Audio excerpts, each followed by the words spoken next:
आज हम लोग रिएक्शन मैकेनिज्म स्टार्ट करेंगे, ठीक है। जब जीओसी स्टार्ट किए थे उस समय भी बताए थे कि जीओसी और रिएक्शन मैकेनिज्म क्लास 12 का ऑर्गेनिक समझ में आने के लिए बहुत ज़्यादा इम्पोर्टेंट है, बहुत ज़्यादा इम्पोर्टेंट है।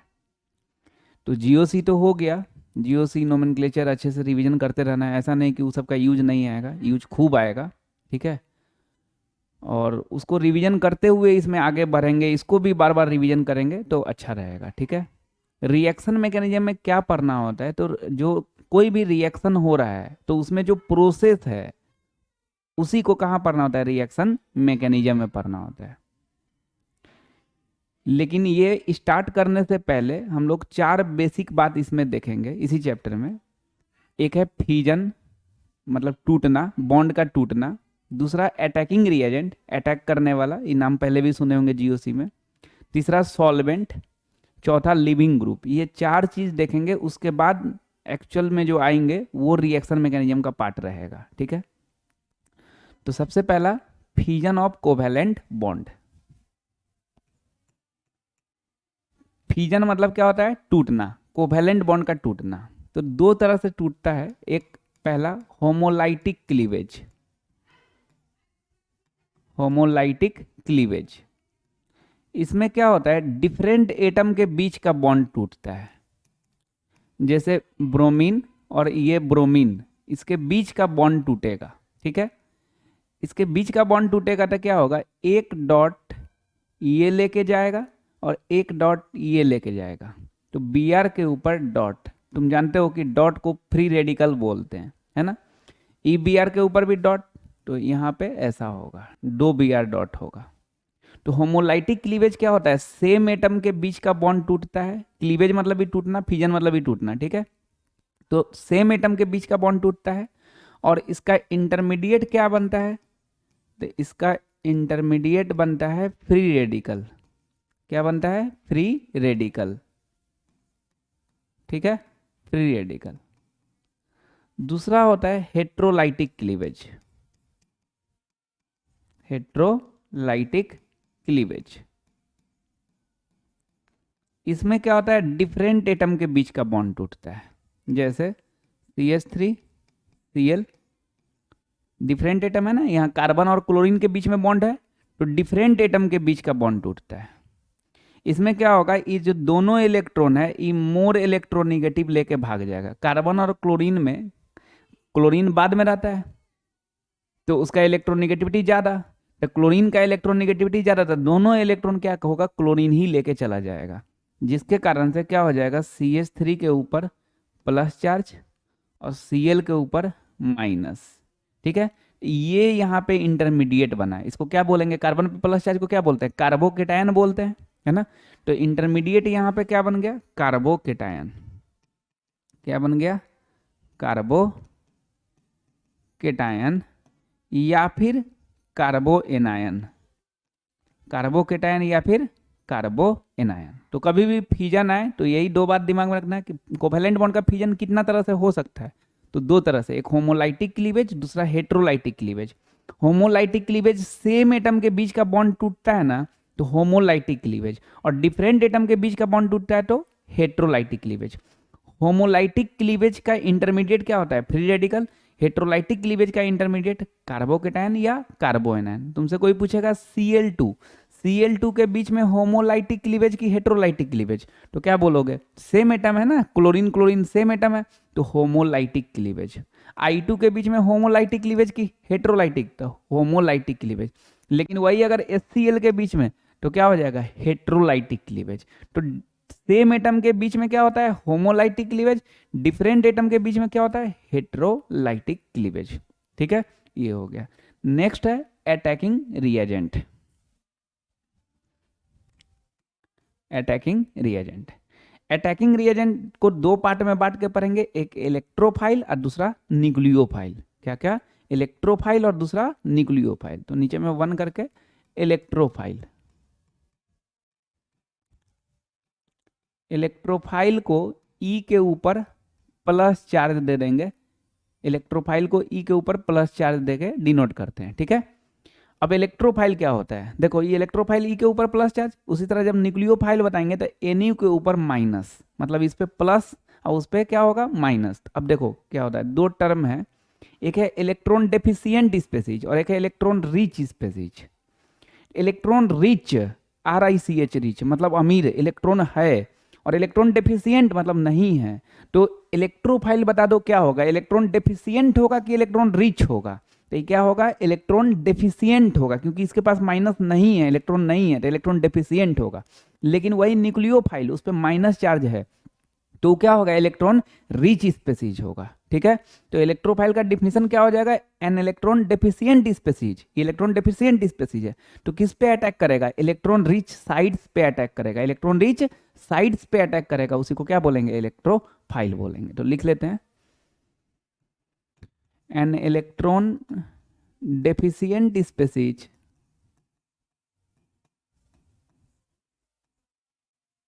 which attack at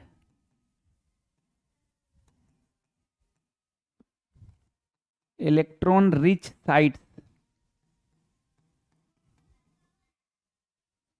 called electrophile. Language याद कर लेंगे, बोर्ड पॉइंट ऑफ व्यू से इंपॉर्टेंट है। इलेक्ट्रोफाइल क्या होता है, तो इलेक्ट्रॉन डेफिशिएंट स्पेसीज होता है, जो कहाँ अटैक करता है, इलेक्ट्रॉन रिच साइट्स पे अटैक करता है। इसका example NO2 plus, CH3 plus,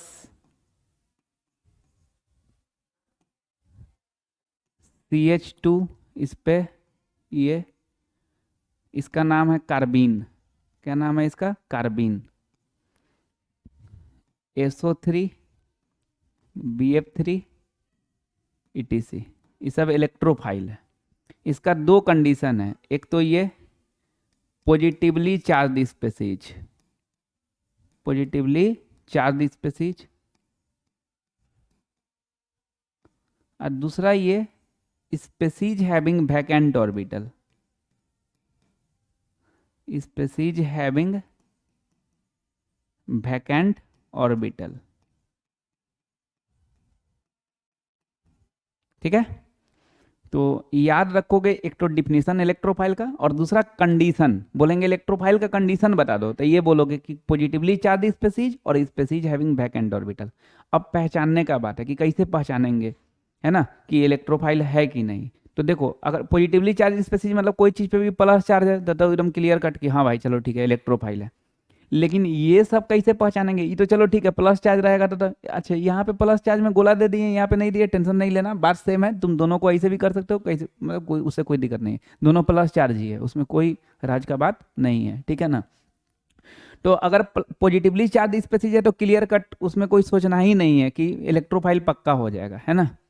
लेकिन इस तरह का जब रहेगा तो इसको हम लोग कैसे पहचानेंगे कि इलेक्ट्रोफाइल है कि नहीं है। तो उसके लिए तुम क्या करना, लेविस डॉट स्ट्रक्चर बनाना। क्लास 11 में केमिकल बॉन्डिंग में सीखे होगे लेविस डॉट स्ट्रक्चर, ठीक है, नहीं सीखे होगे तो अभी हम बता रहे हैं, थोड़ा ध्यान से देखना। लेविस डॉट स्ट्रक्चर, मान लो कि जैसे BF3 का चेक करना है, ठीक है, कि ये इलेक्ट्रोफाइल है कि नहीं, तो तुम BF3 का लेविस डॉट स्ट्रक्चर बनाओगे तो क्या करोगे, बोरन रख दोगे बीच में, BF3 है ना, तो बोरन एक है, अब फ्लोरीन 3 गो है, तो बोरन बीच में रख दिए, अब फ्लोरीन 3 गो तीनों साइड से रख देना। ठीक, ये लेविस डॉट स्ट्रक्चर बना रहे हैं। ठीक, अब क्या करना, साइड वाले का वैलेंस इलेक्ट्रॉन पहले सोचना, साइड वाले का, बीच वाले का नहीं, किसका, साइड वाले का। फ्लोरीन का एटॉमिक नंबर 9, तो पहले इलेक्ट्रॉनिक कन्फर्मेशन के एलिमेंट में कर लेंगे, तो पहले 2 और फिर 7, तो लास्ट में 7 आ गया, तो वैलेंस इलेक्ट्रॉन हो गया 7। अब 7 जब वैलेंस इलेक्ट्रॉन हो गया तो कितना मिल जाएगा, तो ऑक्टेट हो जाएगा 1, तो सामने से रखोगे 1, बोरन के सामने से जितना सामने रखोगे ना उतना मिल जाएगा। तो इसका 7 है, सामने से 1 रख दोगे तो 1 मिल जाएगा उधर से, तो 8 पूरा हो जाएगा, ऑक्टेट हो जाएगा। तो 1 सामने से रख दिए, बचा 6, तो 6 इधर से रख दिए, ये हो गया वैलेंस इलेक्ट्रॉन 7। यही लेविस डॉट स्ट्रक्चर है ना। उसी तरह फ्लोरीन का, इसका भी वही बात, वैलेंस इलेक्ट्रॉन 7, तो सामने से कितना रख देंगे, 1, इधर सामने है ना जी 1, अब बाकी का 6 ऐसे कर दिए, इधर से भी वही 1 इस तरह से कर दिए। ठीक है, चलो अब देखना बीच वाले का, बोरन का, हमेशा पहले साइड वाले का रखना, लेविस डॉट स्ट्रक्चर बनाने में ध्यान रखना ही बात। अब बोरन का देखते हैं, बोरन का एटॉमिक नंबर 5, वैलेंस इलेक्ट्रॉन पहले 2 करेंगे फिर 3 करेंगे, तो लास्ट में वैलेंस इलेक्ट्रॉन 3 आया, तो तीनों ही ये बड़ी दिलदार होता है, इसके पास अपना बचे चाहे नहीं, लेकिन जितना दिखाया जाता है इधर उधर से उसको दे देता है। तो क्या है, इधर एक दिखा रहा है एक दे दिया, इधर एक दिखा रहा है दे दिया, इधर एक दिखा रहा है दे दिया। ये बेचारा के पास तीन था, तीनों को दे दिया। ठीक, तो ये क्या हो गया, देखो 8 पूरा हो गया, ये भी 8 पूरा हो गया, ये भी 8 पूरा हो गया। अब तुम बीच वाले पे देखो, इस साइड वाले पे मत देखना, बीच वाले पे देखो। बीच वाले पे कुछ है क्या, नहीं ना, कोई लोन पेयर नहीं ना है, मतलब वैकेंट ऑर्बिटल है। तो यही बताना चाह रहे हैं, स्पेसीज हैविंग वैकेंट ऑर्बिटल। कोई स्पेसीज में अगर खाली ऑर्बिटल हो, नहीं है ना यहाँ पे, तो इसका मतलब ही इलेक्ट्रोफाइल है। तो BF3 इलेक्ट्रोफाइल। उसी तरह अगर SO3 का भी बनाओगे ना, तो ऐसा ही आएगा, कोई कुछ नहीं रहेगा, वैकेंट ऑर्बिटल रहेगा, है ना। तो कोई भी चीज़ ऐसा जरूरी थोड़ा ना कि इतना ही देगा कि तुम एग्जाम्पल याद कर लोगे तो तुम खूब अच्छे से लिख के आए, ऐसा नहीं है। बहुत बार ऑब्जेक्टिव क्वेश्चन में competition point of view, board point of view, दोनों से बहुत ज़्यादा इंपॉर्टेंट है। अब बोर्ड में भी बिहार बोर्ड CBSE दोनों बहुत इंपॉर्टेंट पॉइंट। 4 को ऑप्शन दे देता है, बोलता है which of following is electrophile, which of following is nucleophile. तुमको जब तक ये कंसेप्ट, अच्छा देखो प्लस चार्ज है तो पक्का बात है इलेक्ट्रोफाइल, माइनस चार्ज है तो न्यूक्लियोफाइल। लेकिन अगर इस तरह का कोई चीज है ना, तो उसको तुमको लेविस डॉट स्ट्रक्चर ही बना के देखना होगा। अभी बात करेंगे इस पे कि सर इस पे तो क्लियर कट लोन पेयर दिख रहा है, तो फिर आप वैकेंट ऑर्बिटल कैसे बोल रहे हैं, उसका बात किया जाएगा। अभी पहले एक और चेक कर लेते हैं कि ये इलेक्ट्रोफाइल है कि नहीं। ठीक है, जैसे H2O का चेक करना है कि ये इलेक्ट्रोफाइल है कि नहीं। ठीक, तो क्या करोगे, इसका लेविस डॉट स्ट्रक्चर बनाओगे, तो बीच में O रख दोगे, इधर में H, इधर में H, ऐसे कर दोगे। ठीक, अब पहले साइड वाले का हाइड्रोजन का एटॉमिक नंबर कितना है, एक, वैलेंस इलेक्ट्रॉन भी एक हो गया, तो कितना मिल जाएगा, तो ऑक्टेट हो जाएगा। तो ये तो डुप्लेट पे ही खुश रहता है, तो एक रख दो कि एक मिल जाएगा तो खुश। हाँ, इधर से भी एक। चलो, अब ऑक्सीजन का एटॉमिक नंबर 8, तो वैलेंस इलेक्ट्रॉन 6, पहले के एलिमेंट में करेंगे तो पहले 2 फिर 6, तो वैलेंस इलेक्ट्रॉन 6, एक इसको दे देगा, एक इसको दे देगा, बचा कितना, 4। ये देखो 4 ऐसे, ये देखो डुप्लेट पे खुश, ये भी डुप्लेट पे खुश, इस पे देखो लोन पेयर बच गया ना, बीच में लोन पेयर बच गया, इसका मतलब ये इलेक्ट्रोफाइल नहीं है। अभी बताएंगे, जिस पे लोन पेयर आता है उसको न्यूक्लियोफाइल बोलते हैं। तो ये H2O क्या हो गया, न्यूक्लियोफाइल हो गया, समझ में। तो ये लेविस डॉट स्ट्रक्चर बनाने आना चाहिए। अभी 2-3 गो का प्रैक्टिस कर लोगे रफ कॉपी में तो खूब अच्छे से हो जाएगा। ये सब तो फेयर कॉपी में लिखोगे, और प्रैक्टिस कहाँ कर लेना है, रफ कॉपी में लेविस डॉट स्ट्रक्चर बना के। एग्जाम में जब पूछता है विच of the following is electrophile, तो मेन में थोड़ा ना बनाना होता है जी, रफ में बना के जो ऑप्शन आएगा टिक कर देना होता है। अब बात कर लेते हैं कि कार्बीन पे sir lone pair clear cut दिख रहा है, आप बोल रहे हैं कि वैकेंट ऑर्बिटल रहेगा तभी इलेक्ट्रोफाइल, तो फिर इसको काहे डाले हैं इधर। तो देखो कार्बीन में क्या होता है, कार्बीन में CH और वैलेंसी इसका 4 होता है कार्बन का, है ना। तो क्या हुआ, इसका मतलब दो तरफ से 2 गो डॉट है, हाइड्रोजन नहीं है, हाइड्रोजन चला गया हुआ है, 2 गो डॉट है। तो ये जो 2 गो एक्चुअली में ऐसे डॉट दिखता है ना, लेकिन उसको एक जगह लिखे तो कैसे लिखे थे, इस तरह का। तो ये लोन पेयर दिख रहा है, लेकिन एक्चुअली में ये लोन पेयर नहीं है, लोन पेयर नहीं है। कार्बीन में ऐसा खाली दिमाग में रखना कि वो लोन पेयर दिखता है लेकिन लोन पेयर नहीं होता है। जब ये 2 गो डॉट रहता है ना इस टाइप का, तो इसी को क्या बोलते हैं, कार्बीन बोलते हैं। अब बाकी और कोई भी रहे उसमें कोई कंफ्यूजन नहीं, सीधा लेविस डॉट स्ट्रक्चर बनाओगे, अपने पता चल जाएगा कि इलेक्ट्रोफाइल है कि न्यूक्लियोफाइल है ना। अब प्लस चार्ज वाला रहता तो नहीं बनाओगे, तब फिर क्या बनाओगे जी, प्लस चार्ज वाला है पक्का इलेक्ट्रोफाइल, माइनस चार्ज वाला रहेगा न्यूक्लियोफाइल, है ना। खाली इस टाइप का रहेगा तो क्या करो, लेविस डॉट स्ट्रक्चर बना के देख लो, कार्बीन का दिमाग में रख लो थोड़ा कि इलेक्ट्रोफाइल होता है। ठीक है, चलो। तो अटैकिंग रीजन का कितना टाइप, 2 टाइप, एक इलेक्ट्रोफाइल और दूसरा न्यूक्लियोफाइल। इलेक्ट्रोफाइल हो गया कि भाई इलेक्ट्रॉन डेफिशिएंट स्पीसीज है जो इलेक्ट्रॉन रिच साइड्स पे अटैक करता है, एक डिफिनेशन याद कर लेना। और दूसरा नंबर बात, इलेक्ट्रोफाइल का कंडीशन, तो पॉजिटिवली चार्ज स्पीसीज और species having vacant orbital. Positively charge species जब बोलना तो अंदर से महसूस करना, ही नहीं कि एग्जाम्पल रट लेना पूरा। एग्जाम्पल क्यों रटोगे, जरूरी थोड़ा ना कि इतने में से आएगा, जो 4 गो ऑप्शन आएगा इतना ही में से थोड़ा ना आएगा, कुछ भी आ सकता है, तो रट के क्या करोगे, एग्जाम्पल कंडीशन याद कर लो। बोलेंगे इलेक्ट्रोफाइल का कंडीशन बताओ, तो बोलोगे पॉजिटिवली चार्ज स्पीसीज और स्पीसीज हैविंग वैकेंट ऑर्बिटल। और वो चेक करने आना चाहिए, रफ में चेक करके 1-2 को देख लेना, वो चेक करने आना चाहिए लेविस डॉट स्ट्रक्चर बना के। ठीक है, अच्छा एक और बात, जैसे क्लास 11 में आयोनिक इक्विलिब्रियम चैप्टर में एसिड बेस कंसेप्ट सुने होंगे। एसिड बेस 3 तरह से पहचानते हैं, एक आर्हेनियस कंसेप्ट, दूसरा ब्रोंस्टेड लोअरी कंसेप्ट, तीसरा लेविस कंसेप्ट। तो अभी लेविस से काम है, आर्हेनियस ब्रोंस्टेड लोअरी को हटाते हैं, लेविस के हिसाब से सोचते हैं।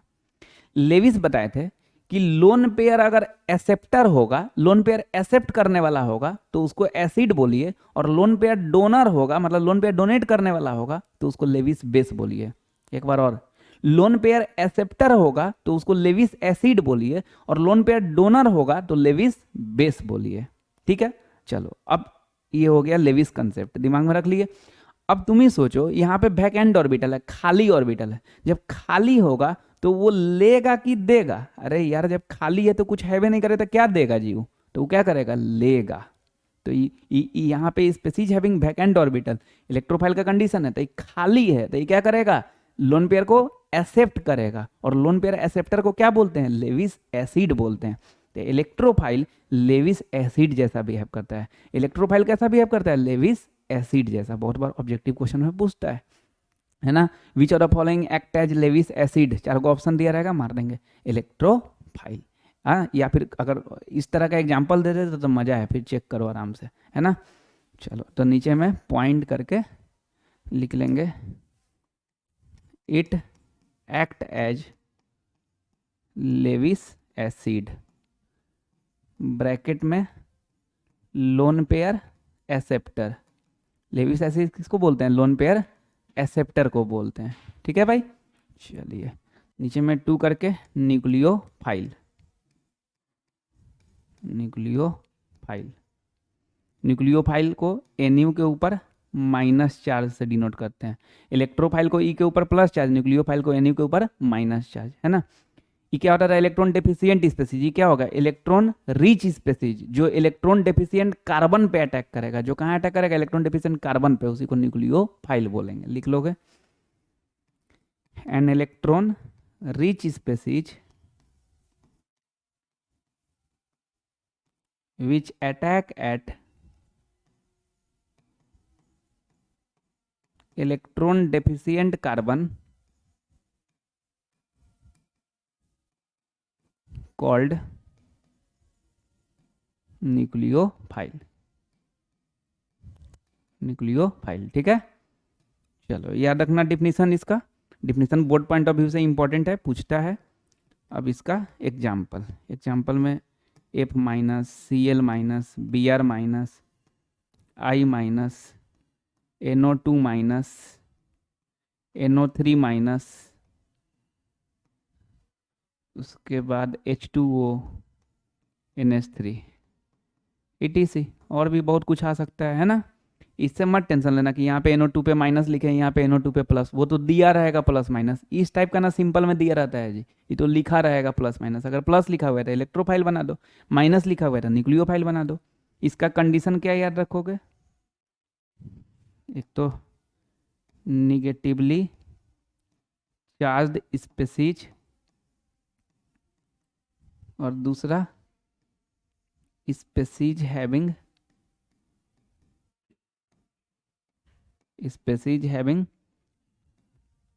Lone pair, species having lone pair, ठीक है।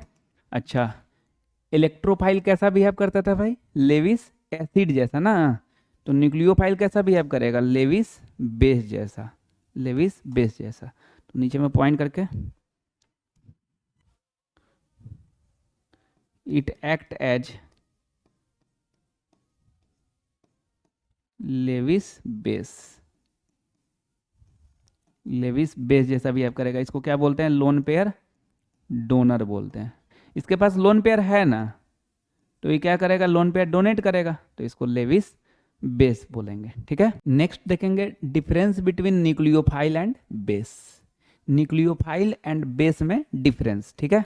देखो थोड़ा ध्यान से, पहले देख लेना, उसके बाद ही लिखना, क्योंकि पहले एग्जाम्पल लिखेंगे फिर डिफिनीशन लिखेंगे इसका। न्यूक्लियोफाइल जो अभी देखे थे NU माइनस, डिफिनीशन इसका जब लिखेंगे तो सेम वही चीज लिखाएगा। और दूसरा क्या? बेस, ठीक है। देखो इसका एग्जाम्पल CH3Cl इस सबस्ट्रेट है, इधर में OH माइनस लिख दिए, ठीक है। OH माइनस लिखे थे, OH माइनस इस पे आके क्या करेगा? न्यूक्लियोफाइल है तो इस पे अटैक करेगा। जैसे ही अटैक करेगा तो क्या हो जाएगा? CH3OH ये प्रोडक्ट हो गया, और Cl माइनस इधर चला जाएगा, ठीक है। ये लिविंग ग्रुप हो जाएगा, इसको क्या बोलेंगे? लिविंग ग्रुप बोल देंगे। ये सबस्ट्रेट, न्यूक्लियोफाइल, प्रोडक्ट, और ये क्या? Leaving group. इसमें देखो इसमें क्या होगा, HCl है, OH माइनस आया, ये OH माइनस इस पे अटैक नहीं करेगा, रिएक्ट करेगा। यार अटैक कब किया जाता है, जब इलेक्ट्रॉन डेफिशिएंट कार्बन है, ये तो एसिड का H है, ये तो बहुत छोटा ग्रुप है जी, तो इसे क्या करेगा, रिएक्ट करेगा, है ना। तो OH माइनस और H मिलके क्या बना लेगा, H2O बना लेगा, और प्लस Cl माइनस हो जाएगा। तो यहाँ पे जो ये OH माइनस है, ये है न्यूक्लियोफाइल। क्या है, न्यूक्लियोफाइल, इसको Nu माइनस बोलते हैं ना शॉर्ट में। और यहाँ पे जो OH माइनस है, ये है बेस। यही बात दिमाग में रखना है। देखो दोनों इलेक्ट्रॉन रिच, अरे दोनों तो सेम ही है ना यार। तो देखो न्यूक्लियोफाइल भी इलेक्ट्रॉन रिच स्पीसीज होता है और बेस भी इलेक्ट्रॉन रिच स्पीसीज होता है। तो फिर दोनों में डिफरेंस क्या है, तो an electron rich species which attack eight electron deficient carbon called nucleophile, लिखे हैं। इसका सुनना, an electron rich species which react with H plus of acid called base.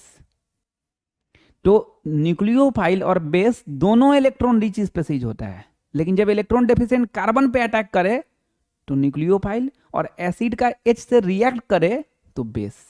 ये दिमाग में रखना है, खाली सुनना नहीं है, लिखना नहीं है। लिखने सुनने के साथ साथ थोड़ा सा फ्रेमिंग भी करते जाना है। हो सके तो अगर कहीं लगे कि अरे थोड़ा फास्ट हो रहा है तो पॉज करके आराम से सोच लो, फिर आगे देखो। लेकिन अभी पढ़ें तो अभी एक बार दिमाग में घूमना चाहिए कि न्यूक्लियोफाइल क्या है, बेस क्या है। पढ़े जा रहे हैं बाद में सोचेंगे, नहीं ऐसा नहीं करना चाहिए। एक बार दिमाग में घूम ही जाना चाहिए कि न्यूक्लियोफाइल क्या है, बेस क्या है। तो इलेक्ट्रॉन रिच स्पीसीज जो इलेक्ट्रॉन डेफिशिएंट कार्बन पे अटैक करे उसको न्यूक्लियोफाइल बोलेंगे, और इलेक्ट्रॉन रिच स्पीसीज जो एसिड का H से रिएक्ट करे उसको बेस बोलेंगे। ठीक है, तो न्यूक्लियोफाइल का डेफिनेशन एकदम सेम वही लिखेंगे, an electron rich species which attack at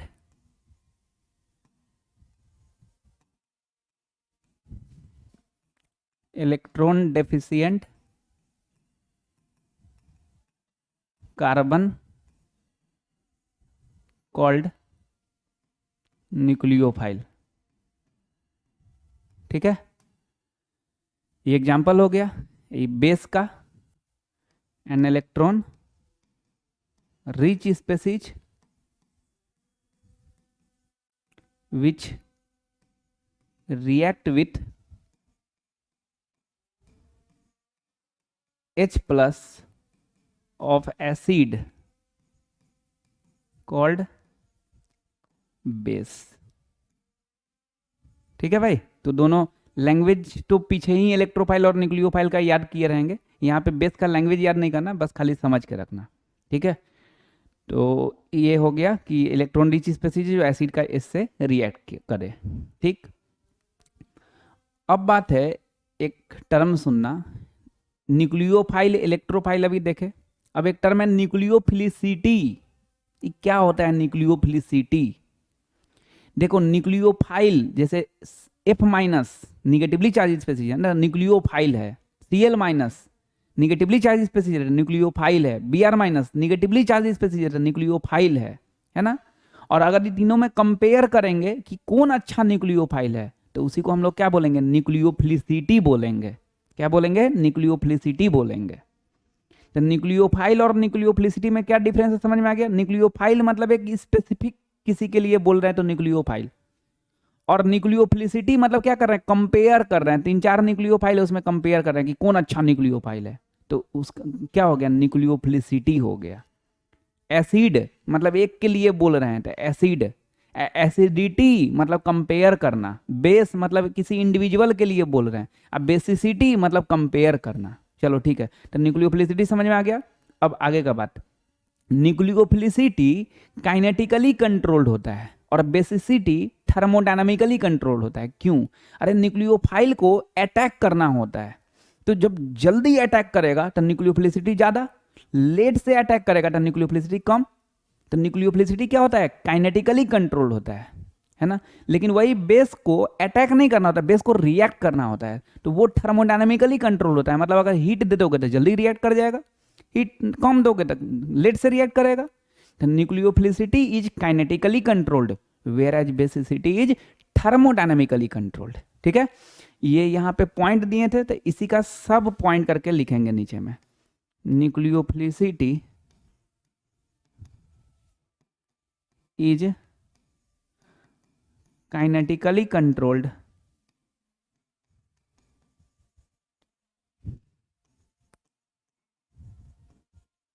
whereas basicity is thermodynamically controlled।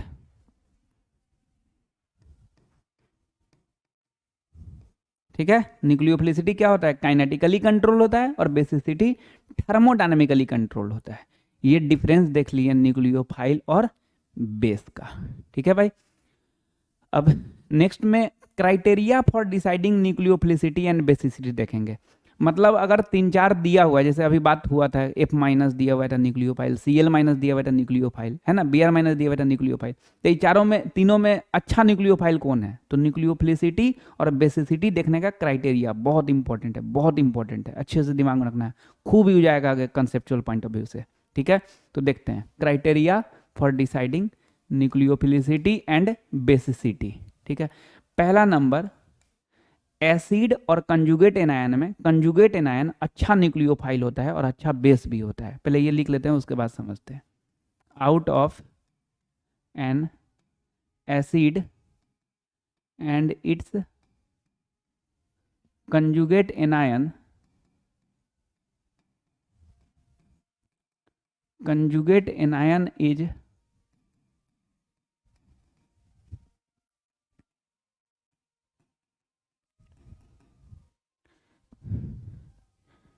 Better nucleophile, nucleophile को NU माइनस बोल सकते हैं ना, and better base, better nucleophile होता है और बेटर बेस होता है।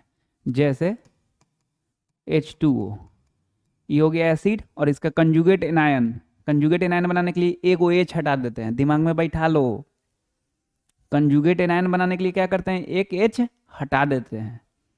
तो ये हो गया एसिड और ये हो गया कंजुगेट एनायन। इसका अगर देखना है कि किसका न्यूक्लियोफिलिसिटी ज़्यादा होगा तो क्या करेंगे, तो एसिड और कंजुगेट एनायन में किसका न्यूक्लियोफिलिसिटी ज़्यादा होता है, कंजुगेट एनायन का, तो ये कर देंगे।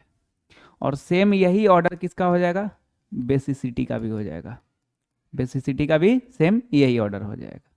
ठीक है, तो इसमें थोड़ा, जैसे मान लो कि H2O है एसिड और OH माइनस कंजुगेट एनायन, तो उसी तरह अगर CH3OH रहेगा तो तुम जानते हो ROH अल्कोहल, अल्कोहल एसिड होता है, तो इसका कंजुगेट एनायन बनाना होगा तो H हटा दो, तो H, E वाला H, E कोई पूरे H हटा देता है, अरे भाई E वाला H हटाना, तो क्या हो जाएगा CH3O माइनस। E वाला H क्यों नहीं हटाएं, क्योंकि कार्बन का बैलेंस ही पूरा करने आया है, उसको क्या करोगे हटा के, अल्कोहल वाला H हटाओगे ना, अल्कोहल एसिड होता है ना, OH में एसिड है ना, कार्बन में थोड़ा ना एसिड है कि ओकरा H हटा दोगे। तो CH3OH, तो कंजुगेट एनायन बनाना था, एक OH हटा के बना दोगे। अगर तुमको C2H5OH रहेगा, इसका कंजुगेट एनायन बनाना है, तो क्या करोगे, एक OH हटा दोगे तो C2H5O माइनस, ये कंजुगेट एनायन हो गया। ठीक है, तो कभी भी एसिड और कंजुगेट एनायन में कंजुगेट एनायन अच्छा न्यूक्लियोफाइल होता है और अच्छा बेस होता है। थोड़ा ध्यान से सुनना चाहिए, बारीकी से एक एक बार सुनना चाहिए। जैसे ही कितना छोटा लग रहा है कि कंजुगेट एनायन बनाने के लिए एक OH हटा देते हैं और बाद में यू जाता है तो बच्चा सीधे CH3OH रहता है, इसका कंजुगेट एनायन बनाना होता है ना, बोलते हैं कि न्यूक्लियोफाइल इसमें कौन है, बस बोलता है OH minus, OH minus, OH minus nucleophile है CH3OH में। अरे बेवकूफ़ आदमी, CH3OH में अगर न्यूक्लियोफाइल देखना है तो क्या करोगे, H हटाना होगा, खाली जब EH हटाओगे तो CH3O माइनस बनेगा, तो CH3O माइनस न्यूक्लियोफाइल हो गया, है ना। C2H5OH में, C2H5OH में न्यूक्लियोफाइल कौन हो गया, तो H हटाओ तो C2H5O माइनस, है ना। इसमें H2O में न्यूक्लियोफाइल कौन हो गया, OH माइनस, तब ना अच्छा न्यूक्लियोफाइल है। तो ये दिमाग में रखना है। एसिड और कंजुगेट एनायन में अच्छा न्यूक्लियोफाइल कौन होता है, कंजुगेट एनायन। दूसरा number, on moving from left to right in periodic table, periodic table को PT लिख दे रहा है, ठीक ना। On moving from left to right in कथी, पीरियडिक टेबल, इलेक्ट्रोनिगेटिविटी बढ़ता है। थोड़ा शॉर्ट में है, ये सब पढ़ना सीख लो, बार बार आता है, कितना बार पूरा फुल फॉर्म लिखते रहेगा आदमी। तो on moving from left to right in period table electronegativity क्या होगा, बढ़ेगा। और इलेक्ट्रोनिगेटिविटी बढ़ेगा तो न्यूक्लियोफिलिसिटी, शॉर्ट में लिख रहे हैं एनयू माइनस, चलो पूरा लिख देते हैं। तो न्यूक्लियोफिलिसिटी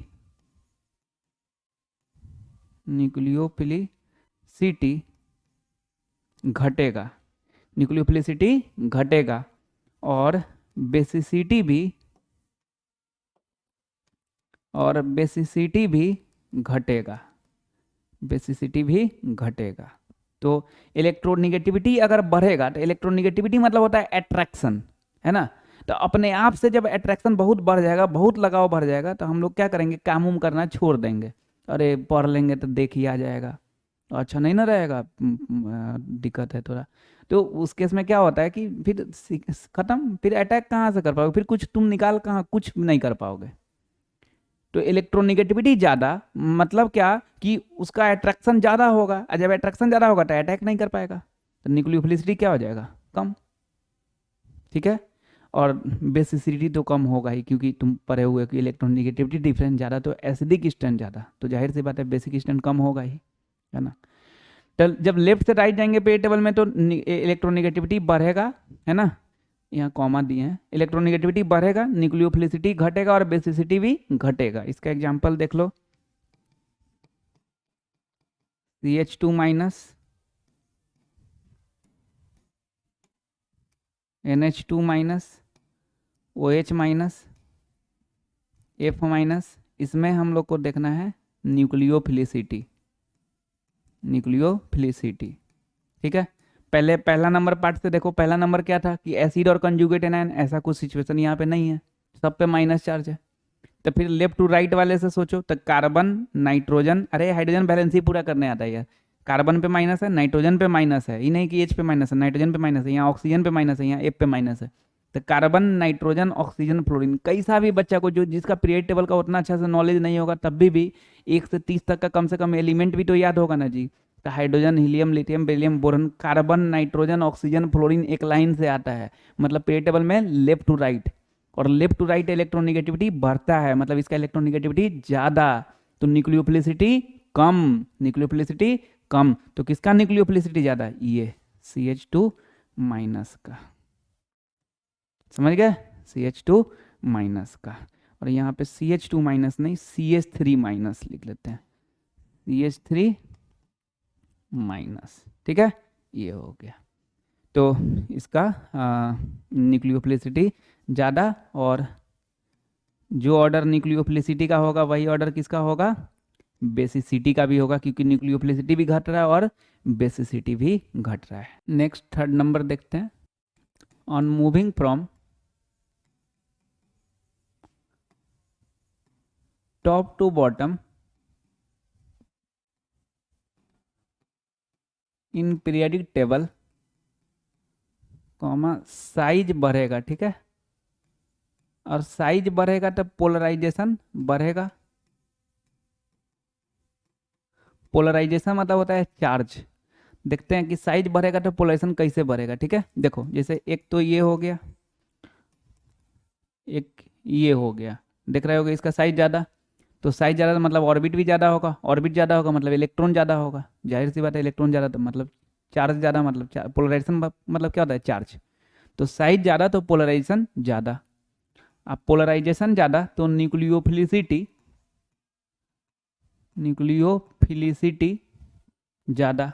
क्यों, अरे चार्ज ज़्यादा है ना, तो जल्दी अटैक करेगा ना, किसी से जल्दी से रिएक्ट करेगा, सॉरी अटैक करेगा, है ना। न्यूक्लियोफिलिसिटी क्या हो जाएगा, ज़्यादा हो जाएगा, और बेसिसिटी कम हो जाएगा, बेसिक स्ट्रेंथ इसका क्या हो जाएगा, कम हो जाएगा, है ना। एसिडिक स्ट्रेंथ ज़्यादा हो जाएगा, पोलराइजेशन ज़्यादा ना, मतलब एसिडिक, फिर वही बात इलेक्ट्रॉन है, तो एसिडिक स्ट्रेंथ ज़्यादा, तो बेसिसिटी क्या हो जाएगा, कम हो जाएगा।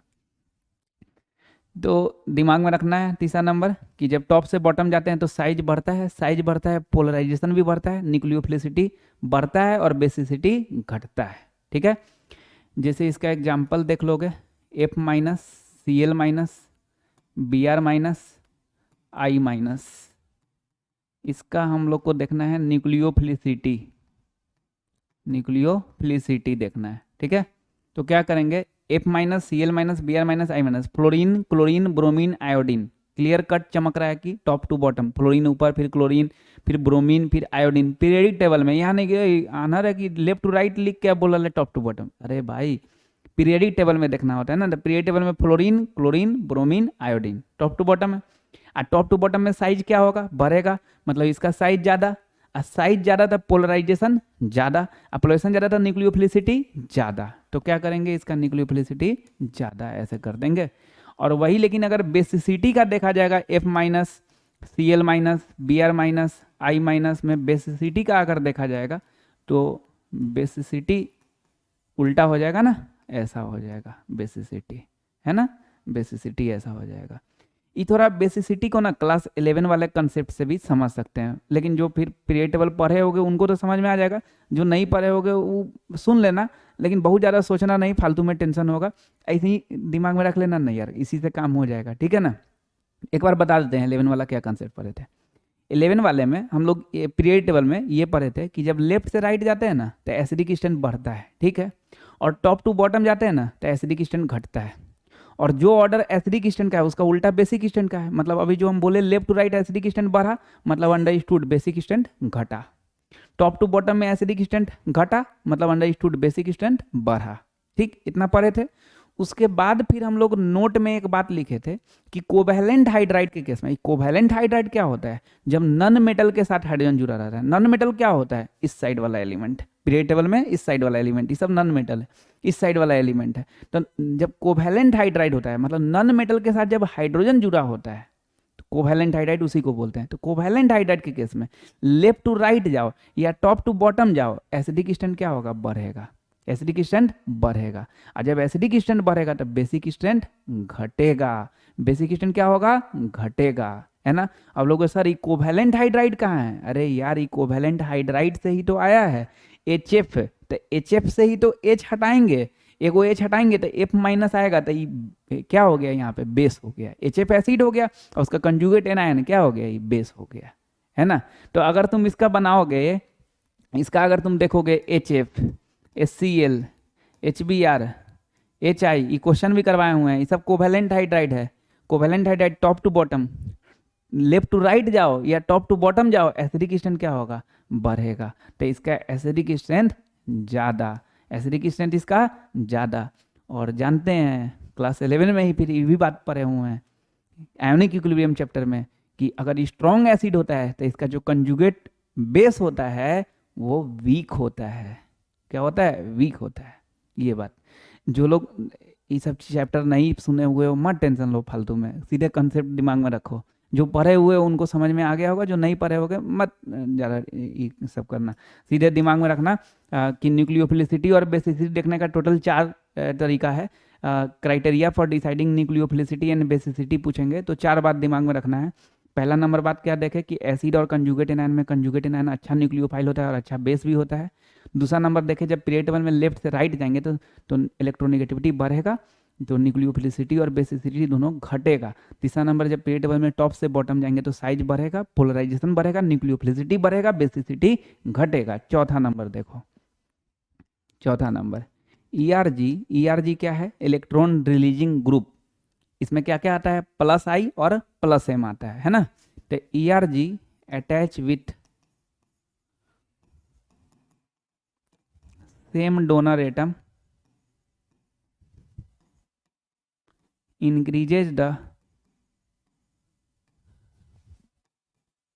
nucleophilicity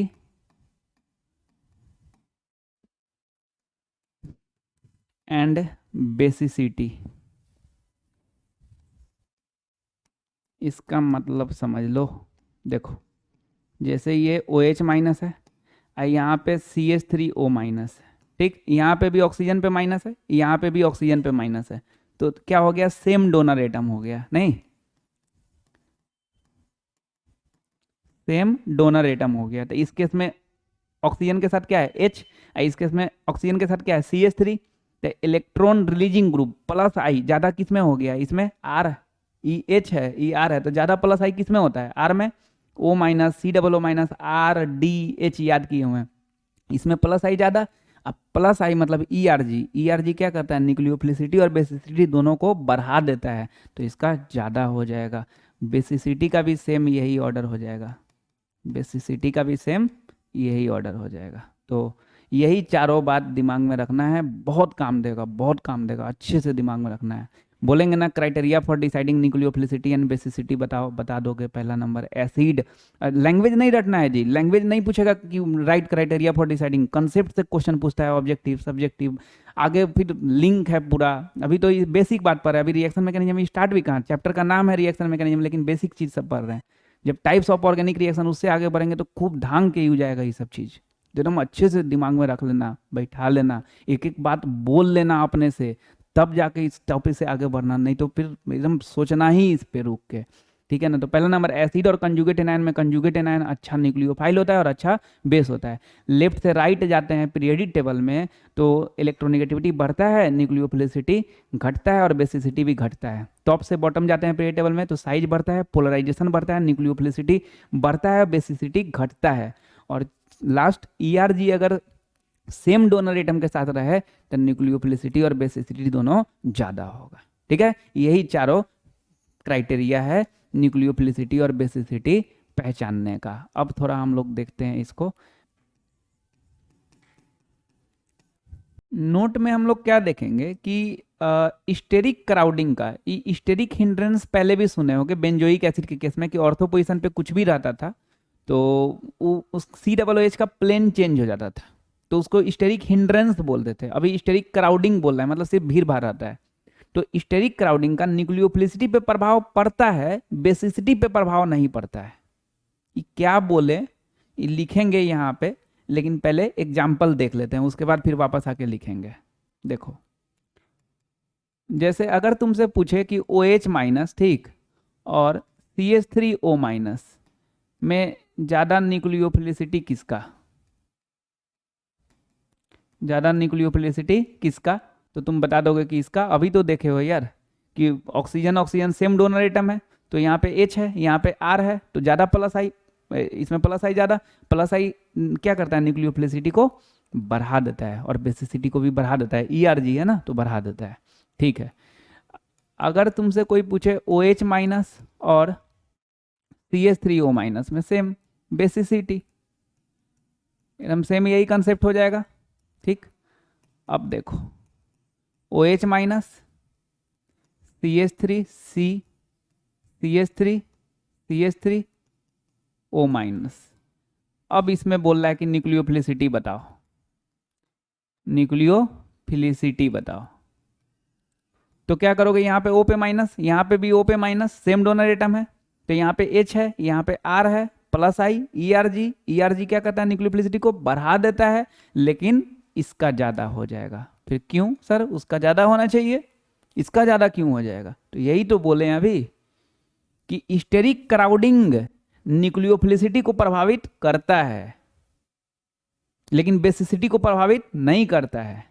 क्यों करता है क्यों नहीं करता है ये अभी बात करेंगे, पहले इतना तो समझ लो कि स्टेरिक क्राउडिंग मतलब भीड़ भाड़ न्यूक्लियोफिलिसिटी को प्रभावित करता है, मतलब भीड़ भाड़ के कारण न्यूक्लियोफिलिसिटी घट जाता है, बेसिसिटी को कोई प्रभाव नहीं डालेगा, बेसिसिटी को जैसे का तैसा रहने देगा, न्यूक्लियोफिलिसिटी को प्रभाव डालता है। वही अगर यहाँ पे बेस देखेंगे ना, OH माइनस, इधर में CH3C, ऊपर CH3O माइनस, और अगर यहाँ पे बेसिसिटी लिखेंगे तो फिर इसी का ज़्यादा होगा, इसमें कोई दिक्कत नहीं है, लेकिन न्यूक्लियोफिलिसिटी को प्रभाव डाला, ऐसा क्यों भाई, अब समझते हैं। पहले काम का बात क्या है, बार बार फोकस करना चाहिए मन में, ठीक है। बाकी कंसेप्ट वगैरह क्यों ये सब समझना चाहिए बहुत अच्छे से, लेकिन काम का बात क्या है, काम का बात तभी तो उसका रीजन उजन सोचोगे जी, काम का बात नहीं पता रहेगा तो रीजन भी आज पता रहेगा। तो काम का बात क्या है कि स्टेरिक क्राउडिंग न्यूक्लियोफिलिसिटी पे प्रभावित करता है और बेसिसिटी को नहीं करता है। स्टेरिक क्राउडिंग क्या होता है, तो भीड़ भाड़। अब समझो क्यों प्रभावित करता है न्यूक्लियोफिलिसिटी को, बेसिसिटी को क्यों नहीं प्रभावित करता है, देखते हैं। न्यूक्लियोफाइल को ना अटैक करना होता है, और जब अटैक करना होता है ना तो उस केस में बहुत ज़्यादा भीड़ भाड़ अच्छा नहीं होता है। लेकिन बेस को ना रिएक्ट करना होता है। रिएक्ट मतलब मिलना है जाके, वो भी छोटका एच से, एसिड का एच से मिलना है। तो कोई बहुत बड़ा बात नहीं है, वो तो कैसे हूँ मिल जाएगा, कितनों भीड़ भाड़ रहेगा नहीं रहेगा तैयो मिल जाएगा आराम से। लेकिन न्यूक्लियोफाइल को अटैक करना होता है तो उसके लिए भीड़ भाड़ अच्छा नहीं है। जो बच्चा का, इससे हम लोग को जनरल लाइफ में भी कुछ सीखने को मिला कि जो बच्चा का अपना एम फोकस रहता है कि हमको ये करना है और सच में दिल से फोकस है, तो वो ज़्यादा भीड़ भाड़ मत बनाओ। 10 को दोस्त 12 को दोस्त ना बनाओ। कोचिंग से निकलो, घर जाओ, अच्छे से पढ़ाई करो शांति सुकून से बैठ के, है ना। इधर उधर बउआएंगे, इधर उधर खड़ा रहेंगे, फोन पे हालचाल पूछते रहेंगे, इस केस में क्या होगा कि अपना एम को अटैक नहीं कर पाएंगे। तो हम लोग को ना न्यूक्लियोफाइल बनना चाहिए। अटैक मोड में अगर रहेंगे न्यूक्लियोफाइल जैसा तो स्टेरिक क्राउडिंग नहीं रखना है। लेकिन वही अगर बेस है पास करना है खाली। अब वो ये साल जरूरी नहीं है, अगले साल हो जाएगा तो कोई दिक्कत नहीं, वो से अगला साल होगा तो कोई दिक्कत। तब फिर अच्छा है, तब फिर खूब घूमो, इन्होंने खूब बउआ, खूब दोस्त बनाओ, जिनने जाओ ने चट से दोस्त बना लो। तो तुम देखोगे कि तुमको न्यूक्लियोफाइल बनना है कि बेस बनना है। अगर न्यूक्लियोफाइल बनना है तो ज़्यादा दोस्ती यारी अच्छा बात नहीं है। अगर बेस बनना है तो बहुत अच्छा है। 3-4 साल में आराम से 12 करना है, चाहिए ये करना है, फालतू टाइप से करना है, और बस 49% 60%, तो बस ठीक है, फिर नौटंकी करते रहो। न्यूक्लियोफाइल का भी यही है, अगर उसको ना अटैक करना है तो भीड़ भाड़ उसको अच्छा नहीं लगता है, भीड़ भाड़ उसको गड़बड़ा देता है। ये देखो ना, ये अच्छा न्यूक्लियोफाइल ये हो गया, ये बेकार हो गया क्योंकि भीड़ भाड़ कर लिया, है ना। तो यही चीज को इधर में लिख लेते हैं, स्टेरिक क्राउडिंग अफेक्ट न्यूक्लियोफिलिसिटी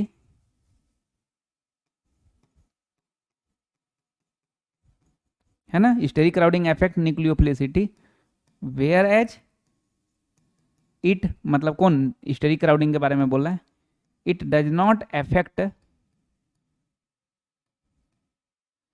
क्या, बेसिसिटी। ये बेसिसिटी को अफेक्ट नहीं डालेगा। अच्छा, क्यों ई अफेक्ट डालेगा न्यूक्लियोफिलिसिटी पे, क्योंकि न्यूक्लियोफाइल को अटैक करना होता है। बेसिसिटी पे क्यों नहीं अफेक्ट डालेगा, क्यों, क्योंकि बेसिसिटी को, बेस को रिएक्ट करना होता है। ठीक बात। तो ई नोट्स में ऐसे ही लिखना, पहले नोट उसके नीचे में ही। अभी तक हम लोग 2 पार्ट देख चुके हैं, पहला फिजन और दूसरा अटैकिंग रिएजेंट, है ना। नेक्स्ट पार्ट देखते हैं सॉल्वेंट। सॉल्वेंट पहले भी सुने होंगे कि सॉल्वेंट ना 2 टाइप का होता है, एक पोलर सॉल्वेंट और दूसरा नॉन पोलर सॉल्वेंट।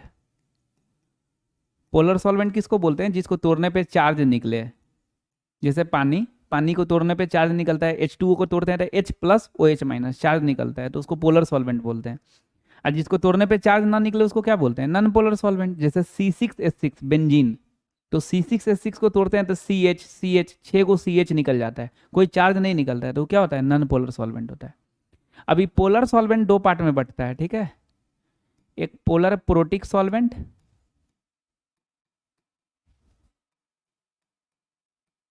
और दूसरा polar aprotic solvent. Polar aprotic solvent, सबको एक एक करके देखते हैं। तो पहला है पोलर सॉल्वेंट। पोलर सॉल्वेंट में first part polar protic solvent. अभी पोलर सॉल्वेंट क्या होता है ये तो बताएं, अब प्रोटिक क्या होता है। देखो, पोलर सॉल्वेंट जिसको तोड़ने पे चार्ज निकल जाए, और प्रोटिक मतलब उसके पास हाइड्रोजन भी हो एच बॉन्ड बनाने के लिए। एच बॉन्ड कब बनाता है, किसके साथ बनाता है, फोन के साथ, FON, फ्लोरीन या ऑक्सीजन या नाइट्रोजन के साथ जब एच रहता है तब एच बॉन्ड एच बनाता है। फिर से एक बार, पोलर प्रोटिक सॉल्वेंट मतलब क्या, पोलर सॉल्वेंट मतलब क्या, तोड़ने पे चार्ज निकले, और प्रोटिक मतलब उसके पास हाइड्रोजन हो एच बॉन्ड बनाने के लिए। तो it contains H for making H bond, H for making क्या, एच बॉन्ड। इसका एग्जाम्पल पानी, अल्कोहल, ETC, ये सब पोलर प्रोटिक सॉल्वेंट है, ठीक है। Next polar aprotic solvent. Polar solvent मतलब बताएं जिसको तोड़ने पे चार्ज निकले। एप्रोटिक मतलब हाइड्रोजन नहीं रहेगा एच बॉन्ड बनाने के लिए, ठीक है। तो it does not contain H for making H bond, for making H bond. इसका एग्जाम्पल DMSO। DMSO का फुल फॉर्म होता है di methyl sulphoxide, di methyl sulphoxide. इसका स्ट्रक्चर सल्फोक्साइड मतलब S डबल बॉन्ड O, और डाई मिथाइल मतलब दूगो methyl group, यही हो गया DMSO, डाई मिथाइल सल्फोक्साइड, ठीक है। पोलर एप्रोटिक सॉल्वेंट है ना। दूसरा नंबर DMF। DMF का full form di methyl formamide, di methyl formamide.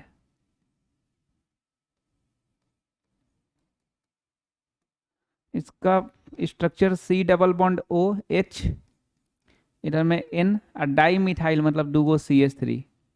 ये फॉर्मामाइड एसिड एमाइड टर्म से बना है। एसिड एमाइड जानते हो कि C double bond O NH2, एक तरफ कुछ निकला हुआ है, तो एक तरफ कुछ निकला हुआ है C double bond O N, H दूगो H के बदला में CH3 है, तो इसलिए नाम है इसका डाई मिथाइल फॉर्मामाइड। तीसरा है एसीटोन। इसका structure CH3 C double bond O CH3, दिमाग में रखना है, इंपॉर्टेंट है। CH3 C double bond O CH3, ये सब हो गया पोलर एप्रोटिक सॉल्वेंट, है ना। तो सॉल्वेंट का दो टाइप, पोलर सॉल्वेंट और non polar solvent. Polar solvent का दो type, polar protic, polar aprotic देख लिए। अब दूसरा non polar solvent. Non polar solvent किसको बोलते हैं, जिसको तोड़ने पे चार्ज ना निकले। इसका एग्जाम्पल बेंजीन, नैप्थलीन, ETC, ये सब क्या हो गया, नॉन पोलर सॉल्वेंट हो गया। सॉल्वेंट में ना मेन फोकस करना है ना इसका एग्जाम्पल पे, बहुत इंपॉर्टेंट है, बहुत यूज आएगा आगे इसका एग्जाम्पल।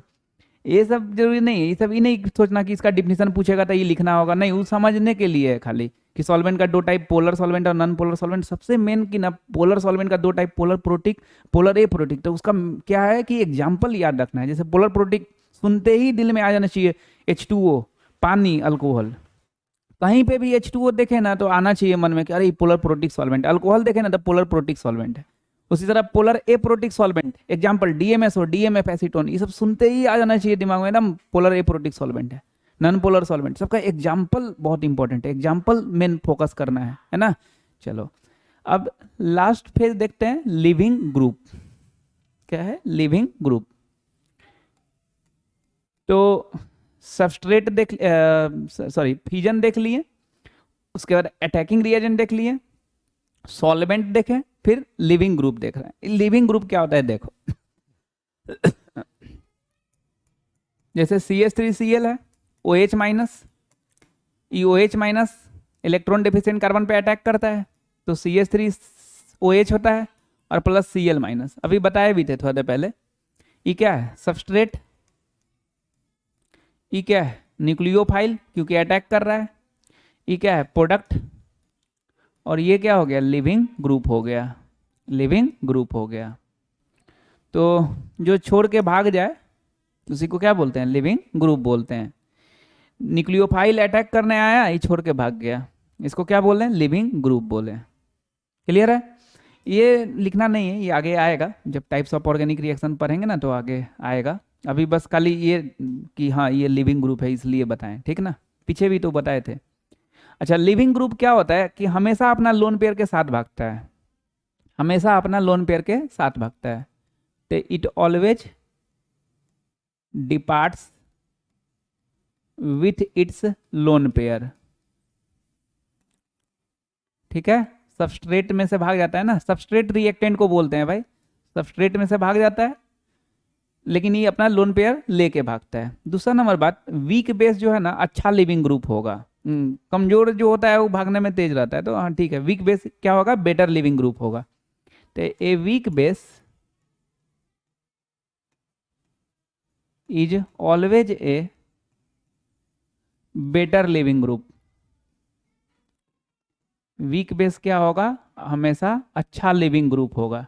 ठीक है, अब जैसे देखते हैं F minus, C L minus, B R minus, I minus, इस सब में अच्छा लिविंग ग्रुप अगर तुमसे कोई पूछेगा कि कौन अच्छा लिविंग ग्रुप है, तो तुम क्या बोलोगे? ठीक है, तो देखोगे वीक बेस कौन है, तो fluorine, chlorine, bromine, iodine, left to right की टॉप टू बॉटम, तो top to bottom, fluorine, chlorine, bromine, iodine, top to bottom.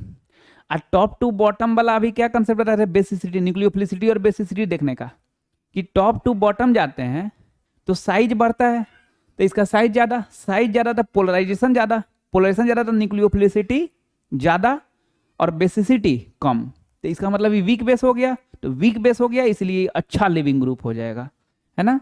तो F minus, C L minus, B R minus, I minus में अच्छा leaving group कौन हो जाएगा, आई minus हो जाएगा। ठीक भाई, तो दिमाग में भी रखना है कि F minus, C L minus, B R minus, I minus में अच्छा लिविंग ग्रुप कौन, आई माइनस, और समझ के भी रखेंगे कि fluorine, chlorine, bromine, iodine top to bottom में क्या होता है, साइज बढ़ता है, और साइज बढ़ेगा तो पोलराइजेशन बढ़ेगा, और पोलराइजेशन बढ़ेगा तो न्यूक्लियोफिलिसिटी बढ़ेगा और बेसिसिटी घटेगा, मतलब वीक बेस मतलब अच्छा लिविंग ग्रुप। ठीक है, अब इसमें नोट में दिमाग में रखना है कि CF3SO3 minus and O minus TS is super leaving group. ये दोनों क्या होता है, सुपर लिविंग ग्रुप होता है, ये दोनों क्या होता है, सुपर लिविंग ग्रुप होता है। CF3SO3 माइनस और क्या, O minus TS। CF3SO3 minus super leaving group कैसे होता है, थोड़ा समझते हैं। ऐसे तो ऑब्जेक्टिव क्वेश्चन में 4 को ऑप्शन रहेगा, उसमें से कभी भी दिखे तो मार देना, super which of the following is super leaving group, तो ये दोनों में से कुछ दिखे टिक कर देना है। कंसेप्ट समझते हैं कि क्यों सुपर लिविंग ग्रुप है। देखो, अगर इसका अभी कथी है, बेस है, मतलब एनायन है, इसका अगर एसिड बनाना होगा तो क्या करना होगा, एक OH जोड़ देना होगा, इसमें से एक OH हटाया होगा तभी तो कंजुगेट एनायन बनाया होगा, मतलब बेस बनाया होगा। CF3SO3H एसिड हो गया। और तुम जानते हो सल्फोनिक एसिड अच्छा एसिड होता है, तुम याद किए हुए ना ऑर्डर एसिडिक स्टेन का, terminal alkyne, alcohol, water, phenol, H2CO3, aliphatic carboxylic acid, aromatic carboxylic acid, aliphatic sulphonic acid, aromatic sulphonic acid, तो ये सल्फोनिक एसिड है, अच्छा एसिड है, मतलब स्ट्रॉन्ग एसिड है। और स्ट्रॉन्ग एसिड का जो कंजुगेट बेस होता है वो क्या होता है, वीक, तो ये वीक बेस है, और वीक बेस है उसलिए सुपर लिविंग ग्रुप। ये बहुत अच्छा एसिड है ना, तो बहुत बेकार बेस होगा, उसलिए सुपर लिविंग ग्रुप है। ये बहुत बेकार बेस भागने में खूब तेज होता है, सुपर लिविंग ग्रुप होता है। अब इसका तो समझ लिए, इसका देखते हैं O माइनस टी एस का। ये actually O minus T S है क्या, तो O माइनस टी एस को बोलते हैं पैराटोलाइल सल्फोनेट, पैराटोलाइल सल्फोनेट। इसका स्ट्रक्चर ऐसा होता है, बेंजीन पे SO3 माइनस, सल्फोनिक एसिड होता है SO3H ना, तो सल्फोनेट SO3 माइनस, अब पैराटोलाइल मतलब ये हो गया ऑर्थो मेटा पैरा पे टोलाइल मतलब CH3 ये।